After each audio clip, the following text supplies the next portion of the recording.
My verse today is taken from 1 John 4:16 through 17. It says, "We know how much God loves us, and we have put our trust in his love. God is love, and all who live in love live in God, and God lives in them. And as we live in God, our love grows more perfect. So we will not be afraid on the day of judgment, but we can face him with confidence because we live like Jesus here in this world." And today, I'm just grateful for God's love, and I'm grateful for my friends and my family and my children and my wife and my employees, and I'm actually feeling grateful just thinking about all of the persons that I come in contact with, because God is very intentional when it comes to leading people into your lives, and the reason and purpose that He leads you into your lives. So I I want to share two quick stories in what I speak about this morning. So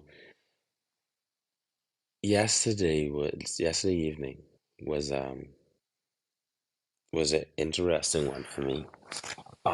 So some friends of mine who I used to work with, um, they reached back out to me. Haven't spoken to them now in more than a year now.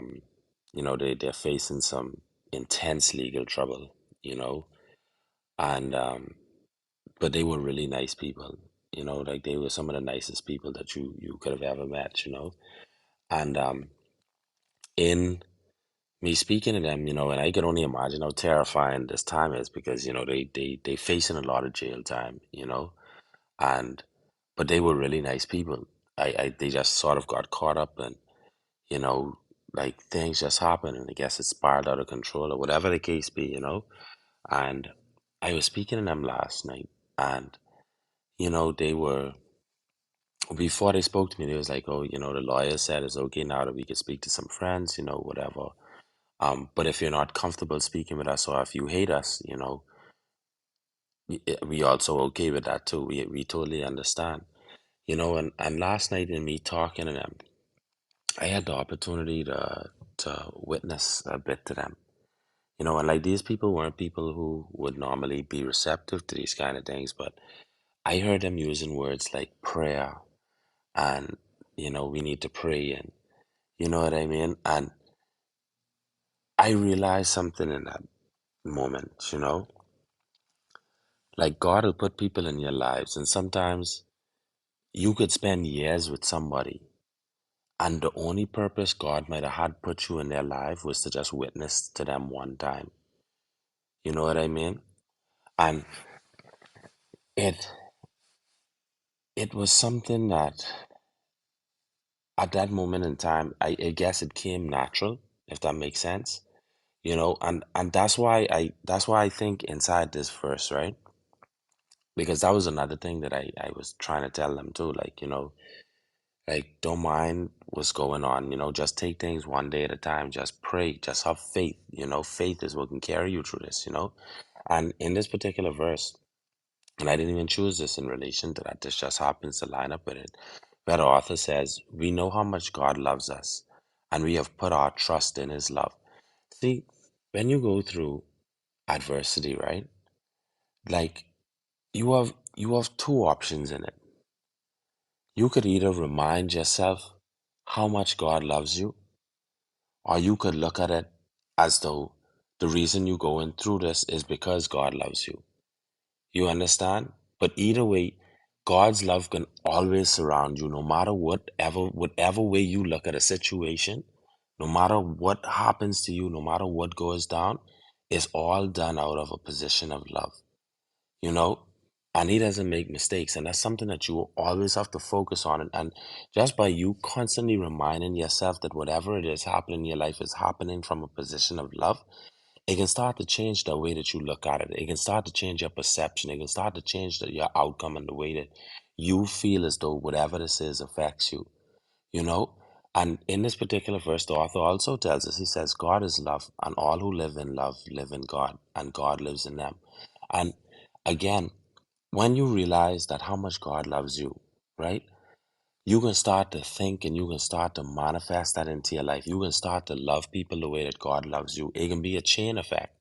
You know what I mean? Because, the second story I was going to say, and I don't want to take up too much time anymore, right? But so in church, on Sunday, our pastor, during communion, before communion actually, he told everyone, he said, listen, I don't want y'all to take communion today. The only way I want y'all to take communion is if there's somebody out there that doesn't like you or who you don't like and you need to make peace with them. Because you can't sit at the table and break bread with Jesus and drink of his cup if you walking around with a heart full of malice or people hate you. You know what I mean? He say, even if you have to apologize and feel and be the bigger person here, do it. And there was somebody that really offended me, you know. Um, they literally was on a warpath with me and attacking me left, right, and center. And I didn't understand why, but what I did was I just sort of distanced myself from that person. And I messaged them and I was like, I apologize. I'm sorry if I offended you. I probably wasn't a good friend, even though I felt I was a good friend then, but I just said I probably wasn't a good friend because obviously it was something that I did to hurt this person, to make them go on the warpath with me. And, in that moment in time, I only thought to myself about it, like not just because what Pastor Matthew said, but it goes back to what the author closes this with. So he said, so we will not be afraid on the day of judgment, but we can face him with confidence because we live like Jesus here in this world. And in those moments in time, you know, you have to think exactly like what the author says, like what would Jesus do? You know what I mean? Like even though he was being stoned and crucified, he still forgave them. And sometimes, like when we have the opportunity to forgive somebody, or even better, to ask for forgiveness, you know what I mean? Like we should always use that opportunity to just spread the love so that we could show people that God lives in us and that we could show people how important it is for us to be kind and to be loving and to offer forgiveness the same way that God does to us. So anyway, sorry, I don't want to take up any more of your time.